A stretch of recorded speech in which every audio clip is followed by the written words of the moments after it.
North and South Korea are gearing up for a historic meeting taking place tonight, our time, which is Friday morning, South Korean time.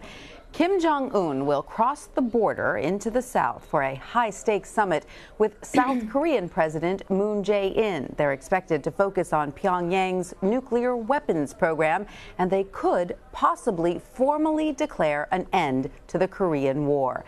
For more on this, I want to bring in BBC News correspondent Laura Bicker. She's following the latest in Seoul, South Korea. Laura, can you take us through this summit? What exactly will the two leaders be doing? This is going to be big on ceremony and big on symbolism.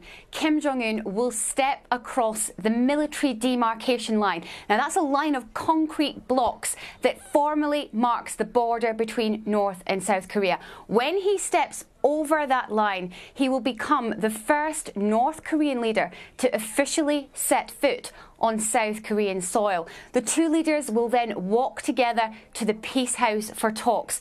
During the day, there is also going to be this tree planting ceremony. It's supposed to mark peace and prosperity, and to do that, they've even had soil brought from both sides of the country, both North and South Korea, and even the water they will use to plant the tree has come from rivers from both North and South.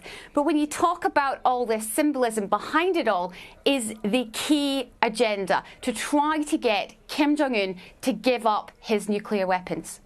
So, are we also expecting them then to officially declare an end to the Korean War? Because technically the two countries are still at war, are they not?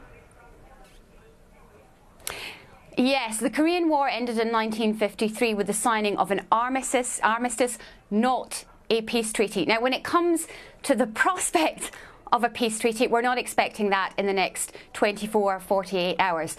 What we're expecting is perhaps a layout of how this process will go even further. Now, South Korea has already raised the possibility that it might dangle a peace treaty in front of Kim Jong-un, but only if he's prepared to denuclearize. So, at the weekend, we heard some concessions from the North Korean leader. We heard that he's willing to stop testing his nuclear weapons and stop testing his intercontinental ballistic missiles. That is a concession. However, it's not denuclearization. This is not what's being demanded by the international community. So that peace treaty will not be dangled in front of the North Korean leader until he's willing to give up his weapons. And is that expected? I mean, after years of major hostility, nuclear tests, threats, and rising tensions, can he actually be expected to give up his nuclear weapons at this time? I don't know any analysts who believe that Kim Jong-un is about to hand over his coveted weapons program. He's once called it a treasure sword. Remember the sacrifice that North Korea has gone to. 2 million people died during a famine when the international sanctions, the last international sanctions, took place. And when it comes to current sanctions, they're risking international isolation. Excuse me. So when it comes to the sacrifice that they've made, they're unwilling to give them up, I would say, at the moment. So, Laura, what exactly are U.S. officials and President Trump going to be on the lookout for here? Any concessions. What is Kim Jong-un looking for? What does he want? What does he want in return to give up his weapons, if he's prepared to do that at all? Now, we've heard that he wants to focus on his economy, on building his economy. So how does he want to do that? Does he want international sanctions lifted? Does he want US troops off the peninsula?